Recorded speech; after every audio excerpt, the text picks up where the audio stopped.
每天分享使用的生小妙招。冰箱基本上家家户户都有，平时我们都用它来保鲜东西，特别的方便。但是冬天的时候，冰箱的温度是要调高档还是调低档呢？很多朋友都不知道，赶紧跟着视频一起来看一下吧。夏天很多食物需要放到冰箱才不会变质，那么到了冬天，冰箱外部的室内环境温度降低了，冰箱应该调到哪一个档位呢？很多朋友都不知道。首先，我们来了解一下冰箱。冰箱分为2个区，冷冻室是速冻区，温度厂家设定的是零下18度。食物可以保存很长时间不会变质。冷藏室是保鲜区，温度环境厂家设定的是0到10度。当里面的温度高于设定的温度，冰箱就会启动一次。那么春秋季节外部的气温不冷不热，我们调到中档位就可以了。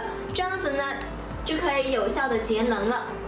到了夏天，外面很热，这里是不是要调高呢？其实错了，相反，我们要调到最低的一个档位。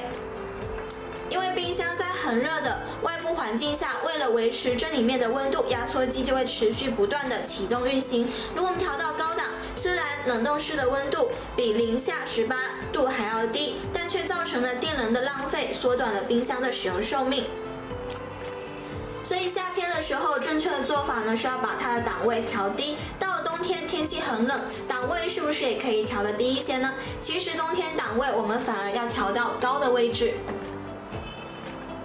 这是因为冬天外面的气温已经很低了，冷藏区0到10度的设定温度就很容易达到。如果档位调低的话，冰箱更加很少启动运行，甚至很多天都不启动一次。那么冷冻区零下18度呢还达不到，里面长期保存的食物容易变质变坏，所以冬天我们主要保证冷冻区的制冷效果，我们可以将它的档位调到最高的位置，这样子呢可以起到一个节能的作用。